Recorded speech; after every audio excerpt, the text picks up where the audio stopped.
seorang Pak Erick Thohir, kemudian ya kita bikin kesepakatan lah terhadap semua pelatih yang menginginkan berkarir di Indonesia, utamanya di Liga 1 dan Liga 2, harus nurut, tunduk ya bersama dengan PSSI dan Liga Indonesia, PT Liga Indonesia. Dan itu menurut saya sangat menarik ya.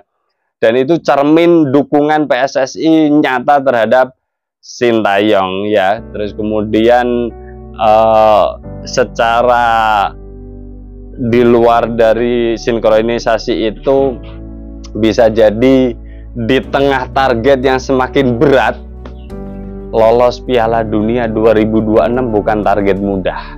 Bukan target mudah ya. Pasti, dan Sintayong sudah mengatakan sendiri ya, akan menambah pemain untuk mengarungi round ketiga ya.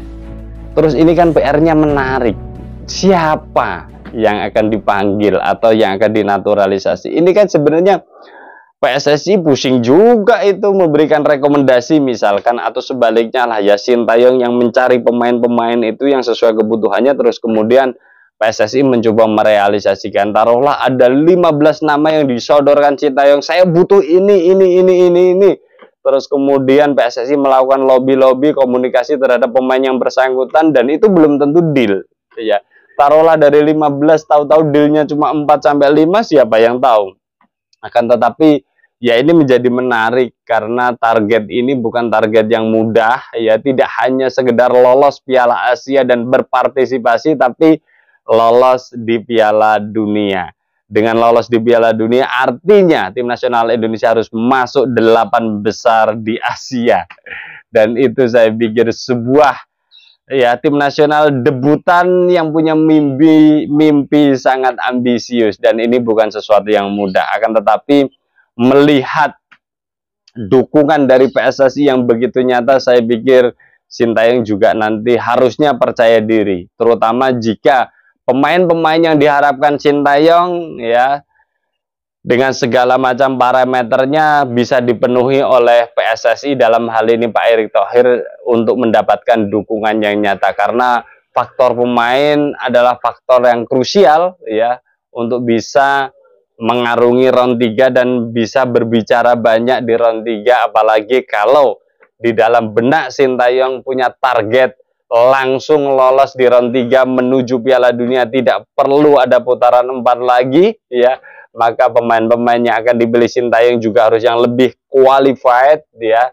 Dan tentu saja ini tidak mudah untuk bisa direalisasikan oleh PSSI. Akan tetapi ya kita percaya apa yang dilakukan oleh Pak Erick Thohir beserta jajarannya, saya pikir, sehingga ini nanti akan berlangsung dengan sangat baik. Itu dukungan nyata yang saya pikir akan memberikan pemikiran tersendiri bagi Sintayong di dalam mempertimbangkan keputusan-keputusan besarnya. Melalui pertanyaan di awal tadi, akankah Sintayong masih setia bersama tim nasional Indonesia, kan menarik. Di sisi lain juga, di samping memang pemain regulasi yang sudah dilakukan perubahan-perubahan, kita bisa melihat dukungan nyata itu di historinya adalah permintaan Sintayong untuk melakukan training center ya dalam beberapa waktu, dan training centernya tidak selalu di Indonesia. Dulu itu ada di Dubai, ada di Turki dan sebagainya, dan itu semua dituruti oleh PSSI. Dalam rangka apa? Ya untuk menguatkan ya, untuk bisa mengoptimalkan persiapan-persiapan di semua ajang yang diikuti tim nasional Indonesia, sehingga akan mendapatkan target sesuai dengan apa yang dicanangkan. Dan ini support nyata bagi Sintayong.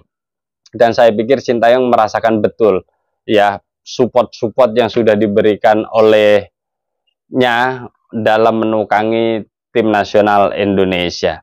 Itu adalah support-support teknis yang saya pikir bisa menjadi pertimbangan bagi Sintayong ya. Terus kemudian kalau kita bisa melihat aspek non teknis ya, kita bisa melihat ya, kalau kita bicara kesepakatan, MOU, agreement, kontrak kerjasama, kan isinya sebenarnya ada dua, hak dan kewajiban ya. Taruhlah kewajiban PSSI apa? Ya dalam hal ini tentu saja berkaitan dengan nilai kontrak, ya money, karena memang kan Sintayong sebagai profesional yang datang ke Indonesia untuk mencari pekerjaan, mendapatkan pekerjaan dengan kapasitasnya untuk bisa menukangi tim nasional Indonesia. Dan yang pasti berkaitan ini adalah terkait dengan jangka waktu. Kalau jangka waktu memang sudah pada dijelaskan sampai 2027. Di samping itu kewajiban PSSI adalah memberikan gaji atau nilai kontrak. Ya saya pikir nilai kontrak Sintayong akan tetap naik dengan prestasi-prestasi yang sudah dibuktikan oleh Sintayong, ya. Akan tetapi kenaikannya sampai seberapa kan kita tidak tahu, karena memang PSSI belum mempublikasikan itu, ya. Jadi itu mungkin bisa jadi salah satu faktor tarik ulur terhadap nilai kontrak PSSI terhadap Sintayong, ya. Akan tetapi ginilah, ya, kan kadang prestasi itu agak mengabaikan nilai kontrak. Yang pasti tetap masih di dalam koridor wajar, ya. Dan kekuatan PSSI ada. Jadi kalau peningkatan saya pikir lumrah, akan tetapi PSSI juga harusnya bisa memenuhi itu. Atau bahkan ya pasti bisa dengan target yang setinggi ini, lolos Piala Dunia 2026. Dan apabila itu tidak ada masalah bagi keduanya, saya pikir itu nanti adalah faktor utama yang bisa memuluskan jalan PSSI untuk terus mengontrak Sintayong. Terus kemudian dari sisi kewajiban yang pasti ini target. Kalau saya melihat target ke depan Sintayong kan ada 2 target besar. Satu lolos Piala Dunia, yang kedua berbicara, ada 3 ya, berbicara banyak di Piala Asia 2027, dan yang ketiga adalah berbicara banyak di Piala Asia U23. 3 target utama ini nanti yang akan menjadi track, ya, perjalanan dari Sintayong untuk mengarungi profesionalitasnya bersama tim nasional Indonesia hingga 2027 nanti. Jadi melihat dukungan tersebut, ya, yang sangat-sangat kelihatan sekali, yang sangat-sangat menarik sekali, dan ya yang pasti beberapa kejadian yang menyentuh dukungan moral publik terhadap Sintayong ini sangat luar biasa loh, sangat luar biasa. Sintayong selama 4 tahun di sini, Sintayong mengatakan bahwa dibuat menangis oleh peristiwa-peristiwa besar, yang pasti menangis bersama tim nasional Indonesia, ya, karena memang hubungan emosional Sintayong terhadap tim nasional Indonesia dan supporter timnas itu kan sangat tinggi sekali, sangat tinggi sekali. Bagaimana kita bisa melihat elukan Sintayong di mana-mana di dalam stadion, baik kalah maupun menang tetap katakan Sintayong, luar biasa saya pikir. Di samping itu ya ada misalkan menangis saat gagal membawa tim nasional Indonesia U23 untuk bisa ke Paris, ya, Olimpiade Paris. Itu kan tangisan kedekatan emosional juga. Terus tangisan kebahagiaan waktu kemarin lolos kualifikasi round 3 Piala Dunia 2026. Saya pikir itu juga hal emosional yang dirasakan Sintayong. Dan ini tidak didapatkan, bisa jadi, ya, bisa jadi. Tapi kan yang tahu Sintayong sendiri. Dan ini belum tentu didapatkan Sintayong saat bersama di Korea Selatan. Bahkan banyak pemain ini bilang, terutama yang pemain keturunan, dukungan supporter di Indonesia itu gila. Tim nasional Indonesia, dukungan supporter itu gila. Banyak sekali dengan beraneka aktivitinya. Di hotel aja ditongkrongin, apalagi di stadion. Waktu latihan aja ditongkrongin itu para pemain tim nasional Indonesia dan pelatih kesayangannya Sintayong. Jadi saya pikir dukungan moral masyarakat Indonesia terhadap Sintayong sudah sangat kuat, ya, dengan segala macam prestasi yang sudah dibuktikan Sintayong, dan ini juga menjadi bargaining position tersendiri.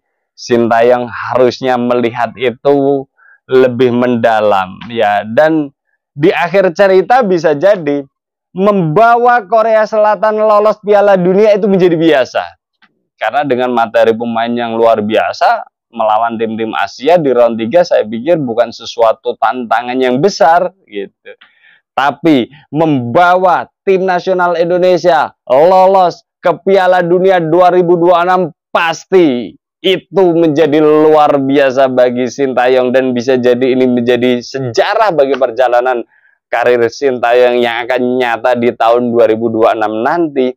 Itu akan menjadi sesuatu yang luar biasa, dan ini yang membawa negara Indonesia, tim nasional Indonesia yang dimana perjalanan sepak bolanya ya jalan di tempat selama ini. Dengan rekor ini saya yakin portofolio Sintayong itu akan sangat manis dilihat.